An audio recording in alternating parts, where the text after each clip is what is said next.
आप लोगों का जो अभी हमने कल की जो 2 पॉइंट्स पढ़ी जिसके अंदर हमने थॉट फॉक्स देखा, फिर उसके अंदर हमने जो है टेड ह्यूज की दूसरी पॉइंट पढ़ी, that is the that morning. उसके अंदर देखें कि टेड ह्यूज को कहा जाता है कि ये पोइट ऑफ नेचर है। इसके बाद जब आप Chaucer and full moon and little Frieda पढ़ेंगे तो उसके अंदर भी आप उसका एटीट्यूड टुवर्ड्स नेचर ही देखेंगे। असल में he was fond of nature, fishing और हंटिंग, ये सारी चीज़ें जो हैं ह्यूज मतलब बहुत उसको ये उसके मतलब जैसे कहना चाहिए शौक में से थी। तो इस वजह से वो इन नेचर के, क्योंकि वो बहुत ज़्यादा नेचर से अटैच था, इस वजह से वो अपनी पोइट्री के अंदर नेचर को बहुत ज़्यादा थ्रू इमेजरी जो है वो शो करता है, फिर वो पर्सोनिफाई भी करता है नेचर को। जैसे आप फुल मून लिटिल फ्रीडा में देखेंगे कि वो मून को जो है वो पर्सोनिफाई करेगा। तो इस तरीके से ह्यूज जो है उसका एक ताल्लुक है नेचर के साथ, जो कि हम उसका देखेंगे यहाँ पे कि वो किस तरीके से जो है उस नेचर को देखता है। इस टॉपिक के अंदर बेटा जो पॉइंट्स हैं जो कल हमने पढ़ा, आप लोगों का टॉपिक था दैट मॉर्निंग, आप उसके अंदर भी ऐड कर सकते हैं और बाकी भी जो अब रिमेनिंग 2 पॉइंट्स आएंगी उसके अंदर भी आप ऐड कर सकते हैं।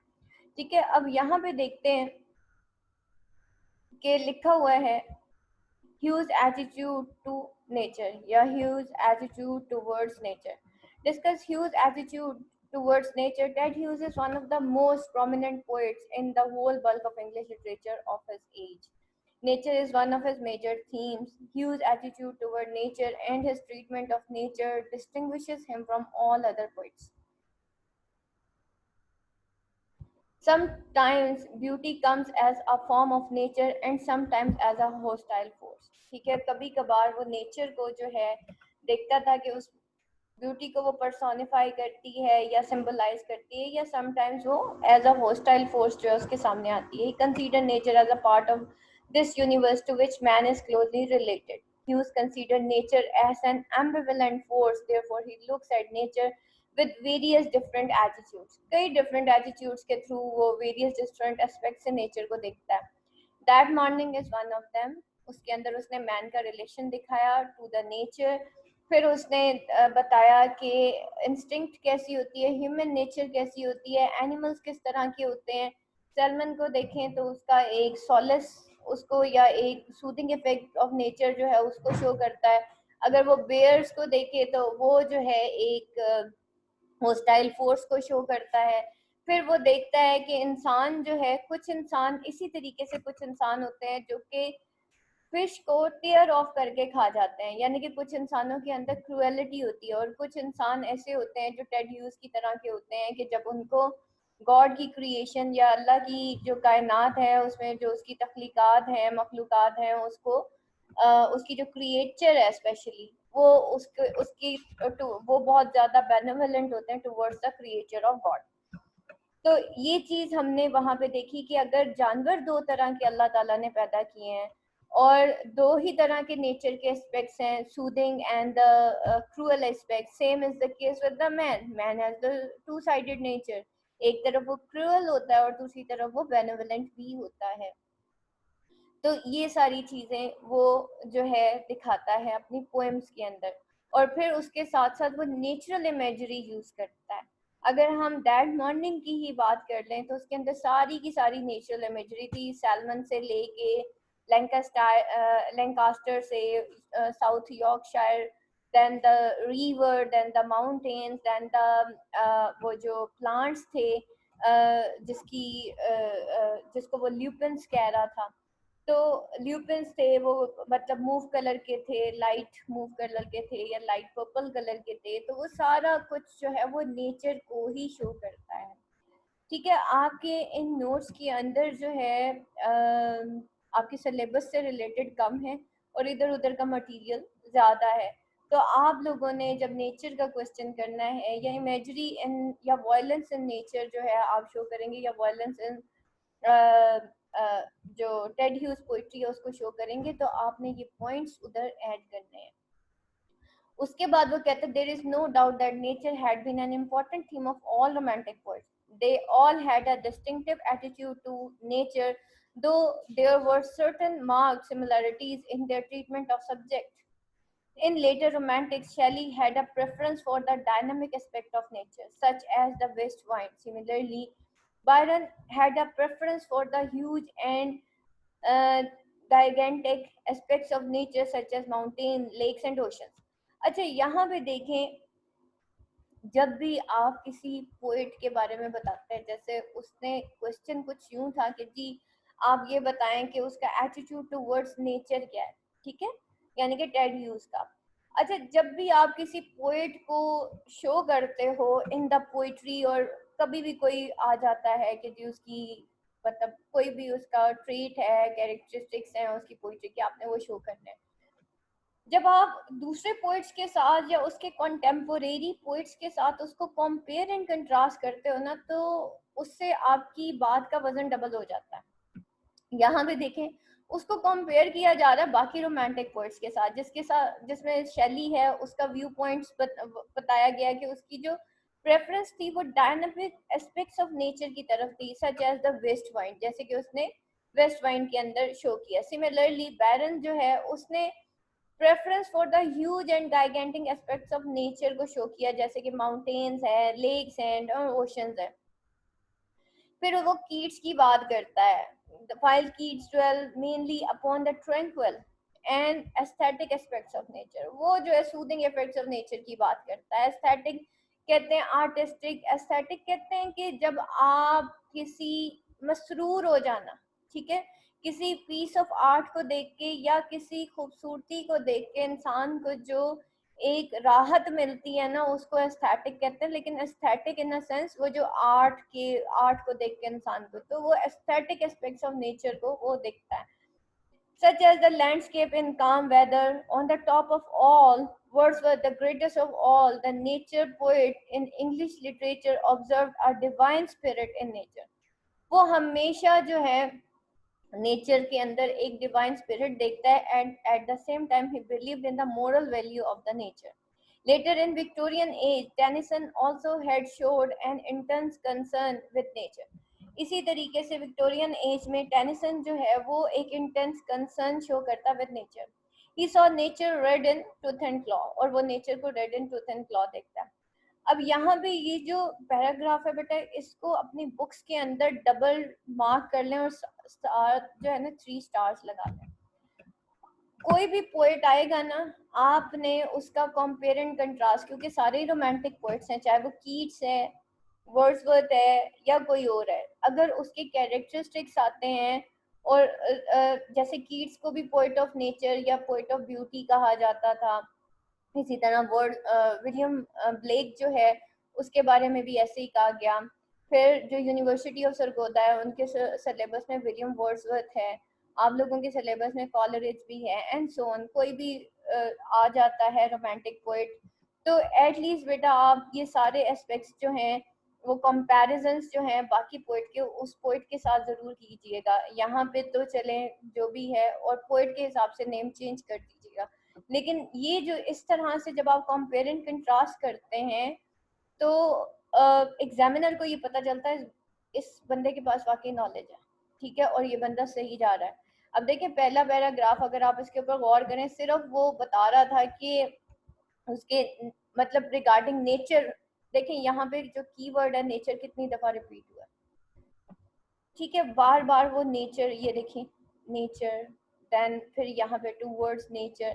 ठीक है, जब भी आप क्वेश्चन सॉल्व करें, आप ये देखें कि भाई उसका कीवर्ड क्या है. अगर यहाँ पे कीवर्ड नेचर है ना, तो आपके फर्स्ट पैराग्राफ के अंदर कितनी दफा नेचर रिपीट हुआ है. स्टूडेंट्स क्वेश्चन कर रहे होते हैं और उसके अंदर जो मेन कीवर्ड होता है उसको नामो निशान भी नहीं होता. बात नेचर की हो रही होती है, आंसर सिंबलिज्म लिखा होता है या इमेजरी के ऊपर लिखा होता है. ऐसे नहीं करना, ठीक है. तो नेचर के बारे में अगर पूछा जाए तो आपने नेचर ही के बारे में लिखना है. फिर वो कहता है यहाँ पे, likewise Hughes is a great nature poet, though he is keenly aware of the tranquil aspects of nature, yet he chiefly dwells on its wildfires, tamils, and cruel aspect. He is fascinated by savagery of nature, though his savagery does not give rise to any feelings of dislike of nature, rather it is a source of energy for him. Hughes जो है वो great nature poet है, बेशक though he is keenly aware of tranquil aspects of nature, बेशक वो keenly जो है aware है ट्रांक्वाइल एस्पेक्ट ऑफ नेचर के, yet he chiefly dwells on its wild fire स्टेमेल्स एंड क्रूअल एस्पेक्ट, लेकिन वो जो है चीफली उसके वाइल्ड फायर स्टेमेल और क्रूअल एस्पेक्ट्स को भी देखता है. He is fascinated by savagery of nature, though his savagery does not give rise to any feelings of dislike of nature, rather it is a force of energy for him. अब वो nature की सवेजरी या उसकी cruelty को भी देखता है, लेकिन उसकी क्रुएलिटी को वो कोई ऐसी फीलिंग नहीं देता कि उसके अंदर ऐसी फीलिंग नहीं राइज होती कि शायद उसको नेचर से नफरत होगी, बल्कि उसके जो क्रूअल एस्पेक्ट्स हैं वो उसको as a source of energy जो है वो देखता है. आपके पास पेपर में क्वेश्चन बार बार रिपीट हुआ है सोर्स ऑफ एनर्जी या फिर violence in Ted Hughes poetry. ठीक है, अब आप यहाँ पे जितना भी सोर्स ऑफ एनर्जी शो हो रहा है, कल भी हमने जो पोएम पढ़ी थी दैट मॉर्निंग, उसके अंदर भी सोर्स ऑफ एनर्जी ही था. ठीक है, तो उसके वो नेचर को एक्चुअली किस तरीके से देखता है, वो नेचर को डिसलाइक नहीं करता, बल्कि वो एक सोर्स ऑफ एनर्जी देखता है नेचर के अंदर, जिसकी वजह से जो लाइफ है वो चल रही है.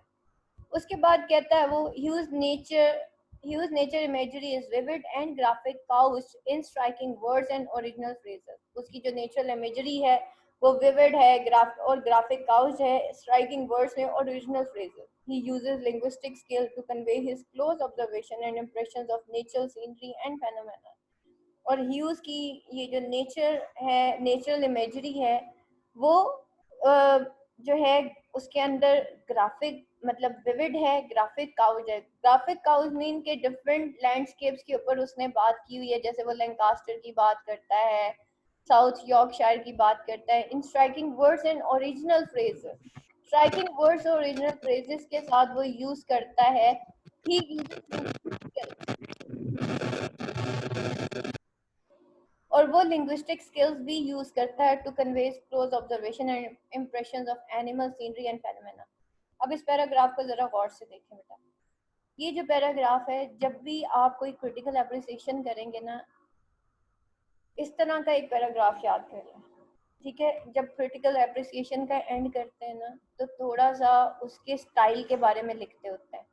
जैसे यहाँ पे लिखा है ना, huge nature imageries vivid and graphic couch. कोई भी पोएट आ जाए आपका, आपने बताना है कि भाई वो इस तरह से है, स्ट्राइकिंग वर्ड्स यूज करता है, ओरिजिनल फ्रेजेस. बेटा ये इनको ना अंडरलाइन करें, ये आपके वोकैबुलरी वर्ड्स हैं. ठीक है, ये बेटा ये सारे आपके वोकैबुलरी वर्ड्स हैं, ये ओरिजिनल फ्रेजेस और ये वो ये सारे. तो आपने ये क्लोज ऑब्जर्वेशन हो गई, इसको एक पेज के ऊपर लिख लें. Impressions of natural scenery and phenomena, इसको एक पेज के ऊपर लिखिए. ठीक है, पेज के ऊपर लिखने के बाद थीसॉरस खोलें. आप लोगों को एप्स टू डाउनलोड का मैंने एक लिंक दिया हुआ है, उसमें एक आपको ऐप डाउनलोड करने के लिए मैंने दी हुई है डिक्शनरी, उसको ना आज खोल के देखिएगा.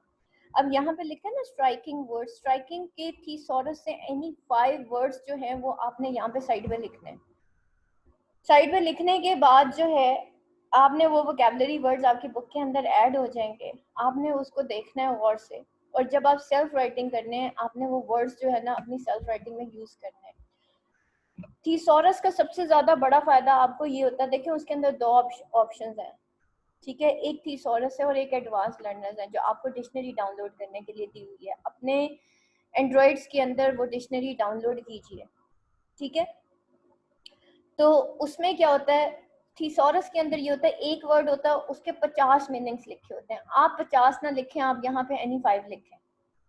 ठीक है, जैसे यहाँ पे इम्प्रेशंस लिखा हुआ है, सीनरी लिखी है, फेनोमेना लिखा है, आप इसके एनी 5 लिखते जाएं.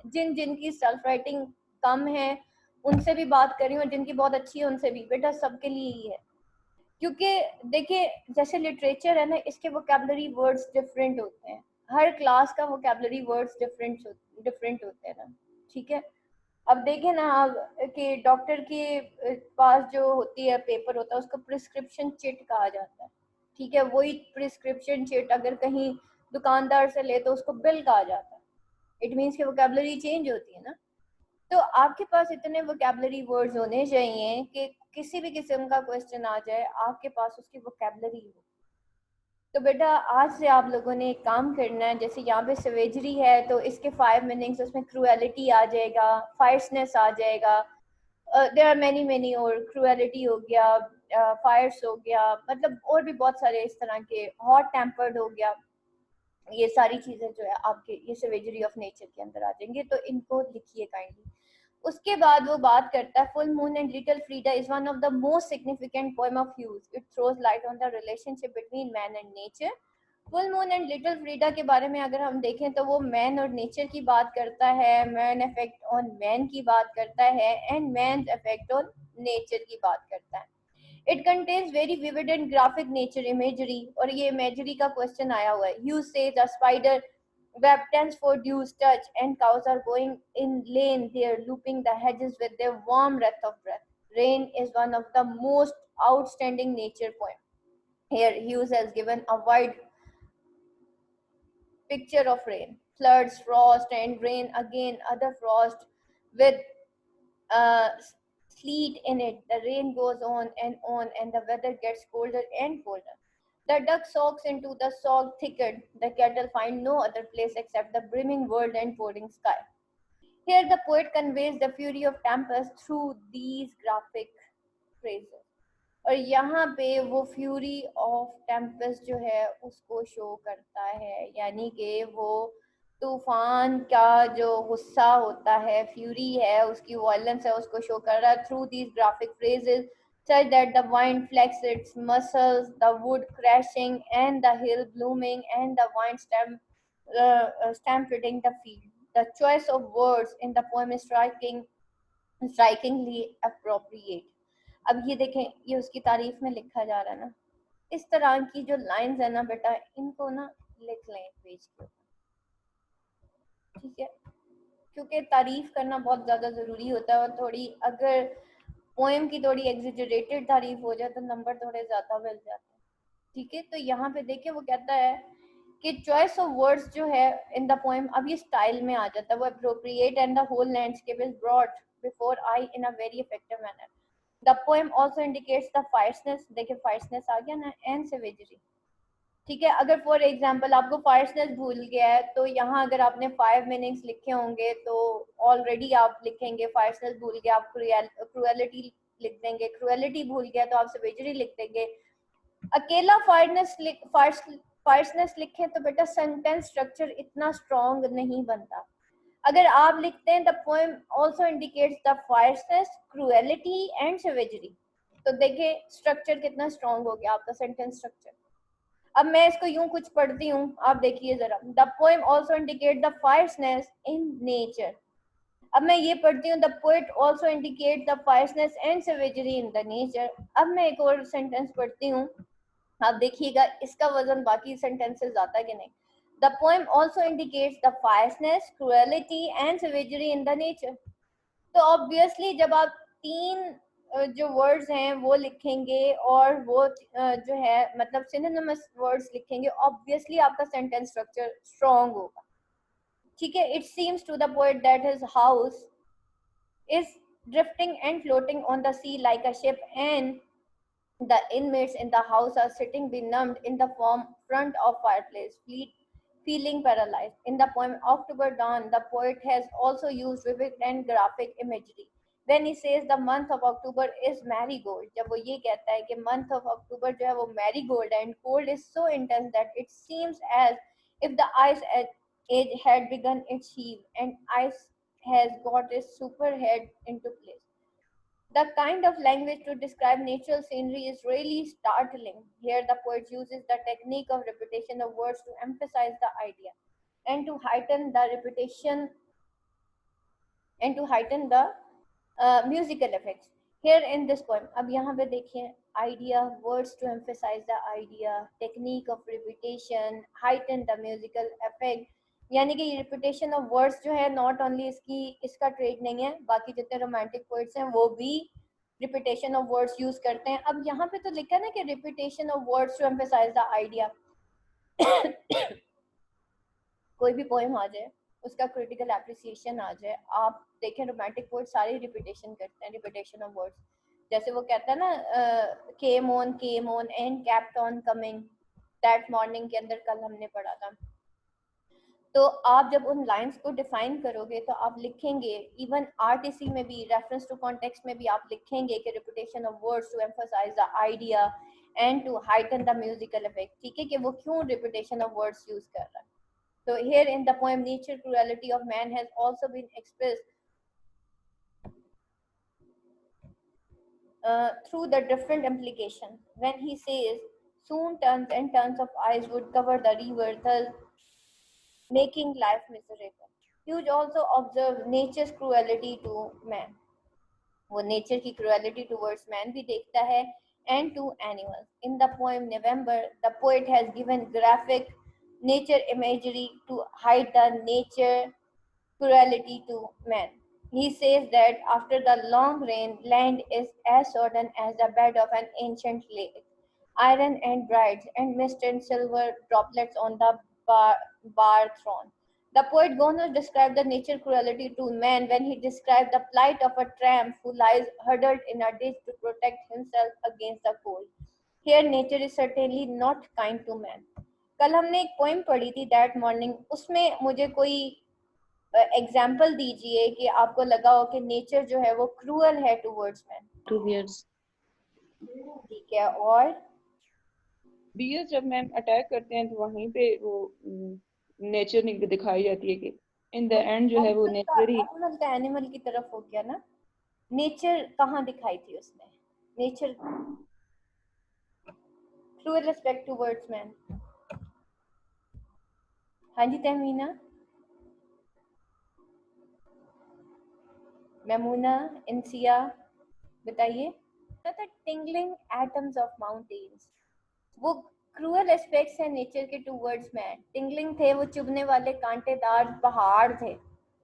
रिवर जो था वो एक सूदिंग इफेक्ट दे रहा था, और कप शेप माउंटेन्स थी, और वो टिंगलिंग एटम्स ऑफ माउंटेन्स की बात करता है। ठीक है, तो वो जो है क्रूअल एस्पेक्ट्स ऑफ नेचर था। एक तरफ सूदिंग इफेक्ट था through salmon, through river and each and everything. ठीक है, बेयर भी एक क्रूअल एस्पेक्ट ऑफ नेचर को शो कर रहा है, लेकिन वो जो दरिया के किनारे जो माउंटेन्स थे, एक्चुअली वो नेचर का क्रूअल एस्पेक्ट शो कर रहे थे। ठीक है, that was the natural imagery. Hughes has given certain evidence of his anthropological interest because he has attributed certain human traits to plants and shrubs. ठीक है, अब वो कुछ एंथ्रोपोलॉजिकल इंटरेस्ट भी उसके थे, क्योंकि वो एट्रीब्यूट कर देता था human traits to plants and shrubs. अच्छा, there are two short poem Theseus and Fern which have been linked to humanity. Hughes says that each Theseus seems to have a touch of blood about it. अच्छा, anthropology क्या होती है? Anthropology होता है कि human and plants को certain human traits दे देना। ये जो कार्टूनिंग होती है डिफरेंट, ये actually that is related to anthropology. ठीक है, इसी तरीके से एक एंथ्रोपोलॉजी होती है, एक पर्सोनिफिकेशन होती है। पर्सोनिफाई भी कर देना किसी ह्यूमन को, किसी नॉन या इन एनिमेट ऑब्जेक्ट को, या नॉन लिविंग थिंग को, नॉन लिविंग थिंग तो नहीं कहूंगी, इन एनिमेट ऑब्जेक्ट को ह्यूमन ट्रेट्स दे देना, उसको हम कहते हैं उसने पर्सोनिफाई कर दिया। एक होता है उसको कार्टूनिंग में बयान कर देना, तो ये जो है उसको कहते हैं एंथ्रोमॉर्फोसिस। यहाँ पे एंथ्रोपोलॉजिकल इंटरेस्ट लिखा हुआ है, लेकिन एक एंथ्रोमॉर्फोसिस भी होता है। तो that is the cartooning effect जो हम कार्टून्स के अंदर देखते हैं, वो अभी full moon and little freedom है। मैं आपको पर्सोनिफिकेशन, एंथ्रोपोलॉजिकल इंटरेस्ट और एंथ्रोमॉर्फोसिस, ये तीन चीजें पढ़ाऊंगी। ये जरा लिटरेरी टर्म्स जो हैं वो लिख लीजिए कल हम इंशाल्लाह, और आज पढ़ लीजिएगा, इसके तीनों के डिफरेंसेस लिख लीजिएगा। फिर वो कहता है, there are two short poem Theseus and Ferns which have been linked to humanity. Hughes says that each Theseus seemed to have a touch of blood about it, producing the impression that each Theseus is buried Viking. वो कहता है कि Viking जो है वो hidden pirate था। वो कहता था हर थीसल जो है वो क्या है, वो एक बरिड वाइकिंग है, who has come back to life in order to wage war once again.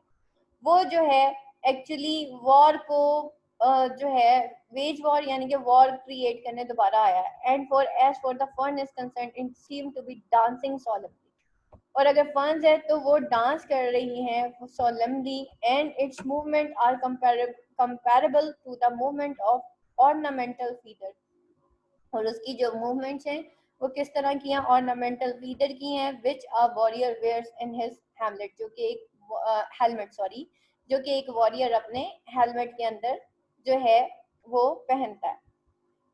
फिर वो कहता है, अब यहाँ पे बेटा ये जो पैराग्राफ आप लोगों ने पढ़ा है ना, एनर्जी, ये थीम ऑफ एनर्जी को भी शो कर रहा है, थीम ऑफ वायलेंस को भी शो कर रहा है। यहाँ पे अपनी बुक्स के अंदर लिखिए साइड के ऊपर, theme of energy and theme of violence, ठीक है।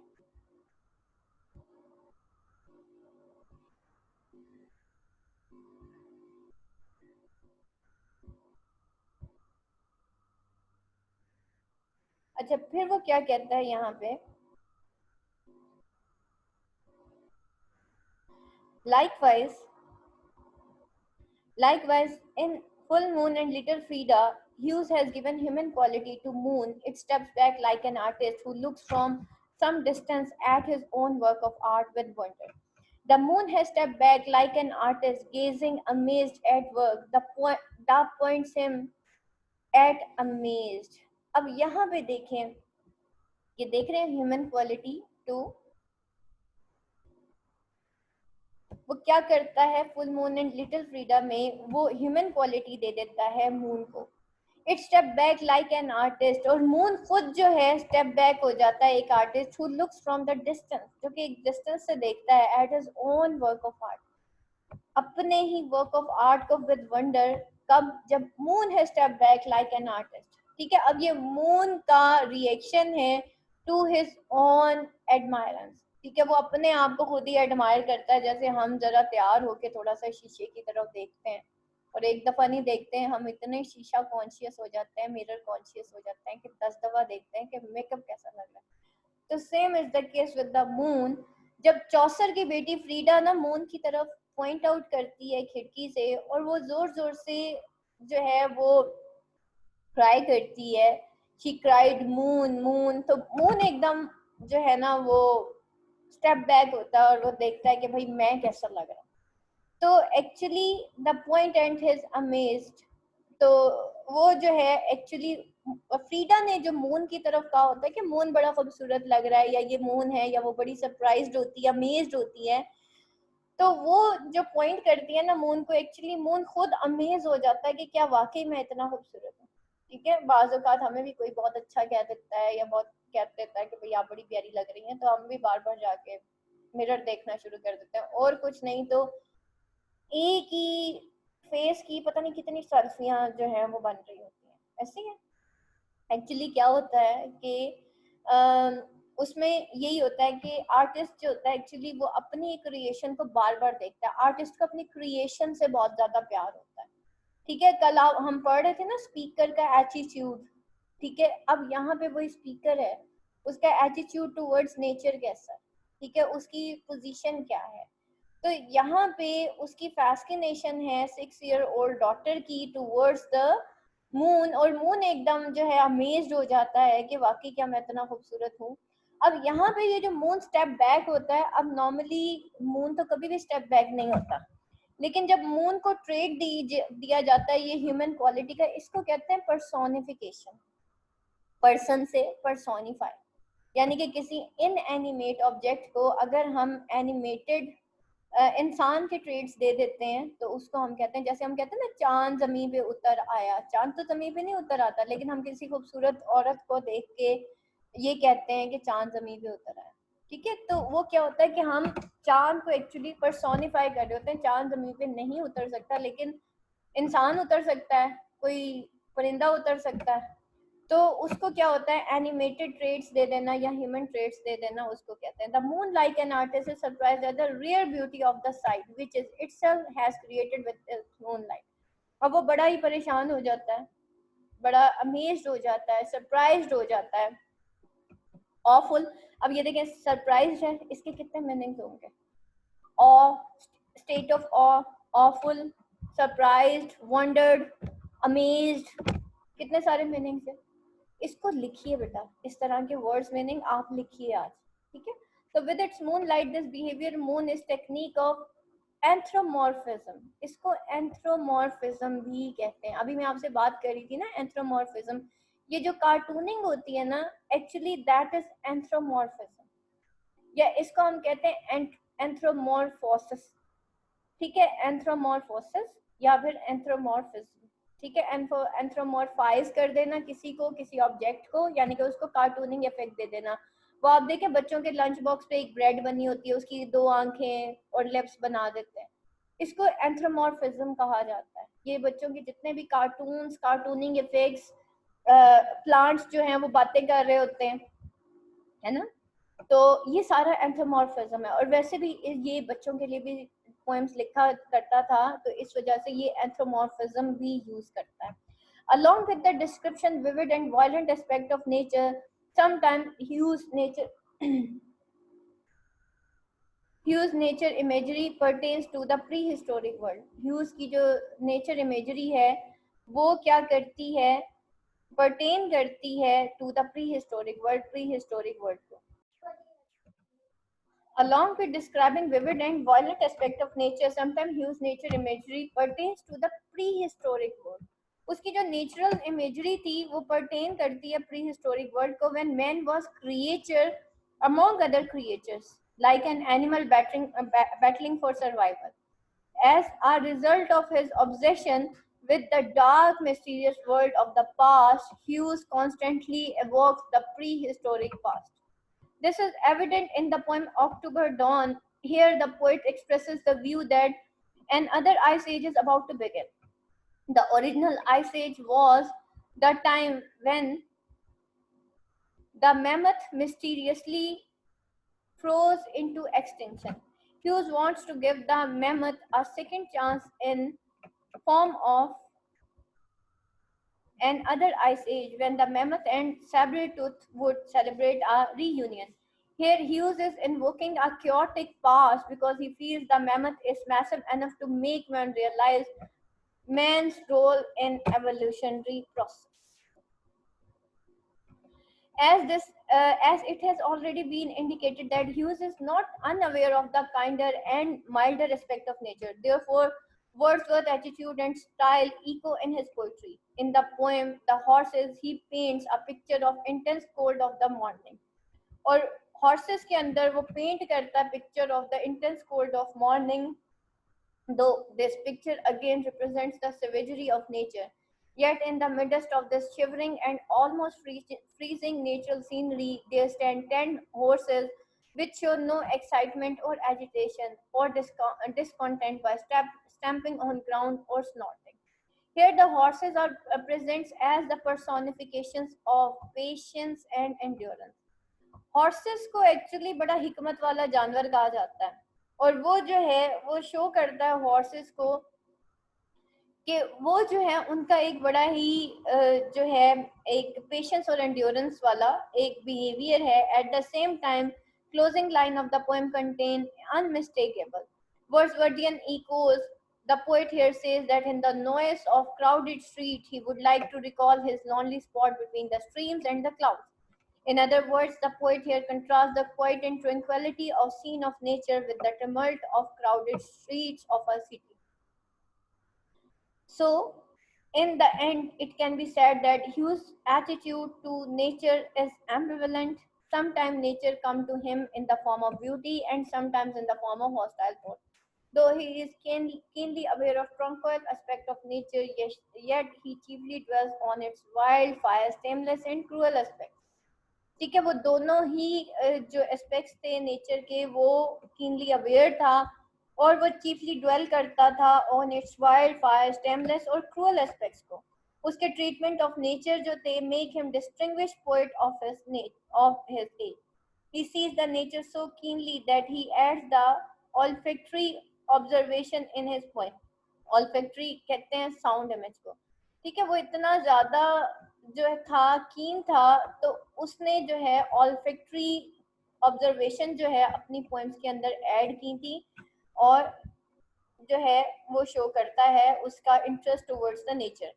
यहाँ पे बेटा ये देख रहे हैं आप की पॉइंट्स लिखे हुए हैं इसके, ये जो 10 पॉइंट्स हैं, सॉरी 12 पॉइंट्स हैं,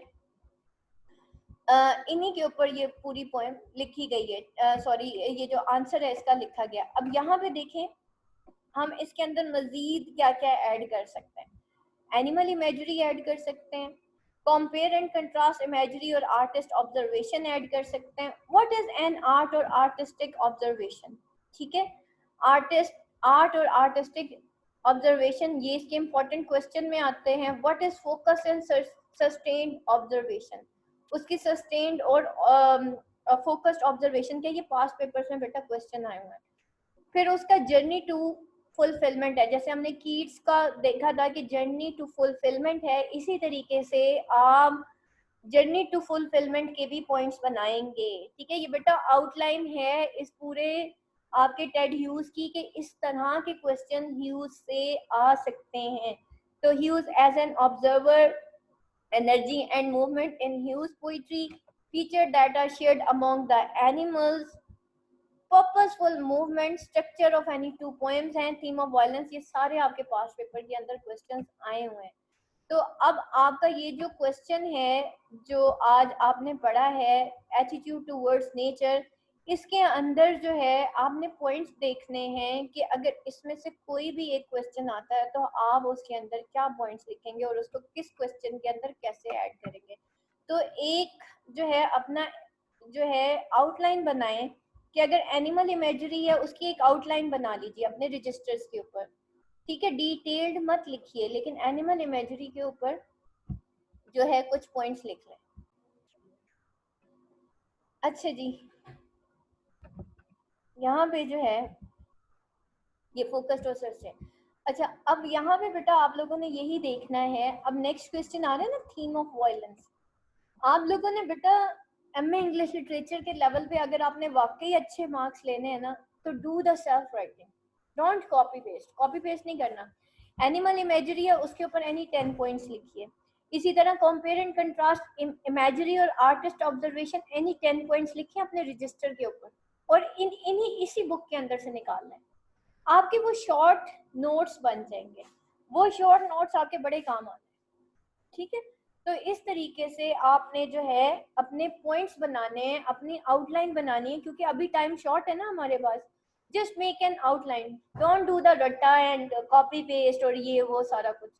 जस्ट आपने क्या करना है, इस क्वेश्चन के अंदर कुछ कोट्स ऐड करनी है जो कि सारे ही क्वेश्चंस के अंदर आ जाएंगी रिलेटेड टू एनिमल इमेजरी, और बाकी आप आउटलाइन बनाइए। यहाँ तक बेटा किसी का कोई क्वेश्चन है? एनर्जी एंड मूवमेंट को मैं एक्सप्लेन कर देती हूँ। ये अभी आगे मिस भाई, ये आगे थीम ऑफ वायलेंस मैंने आपको पढ़ाना, उसमें energy in Ted huge poem मैंने अभी आपको कंप्लीट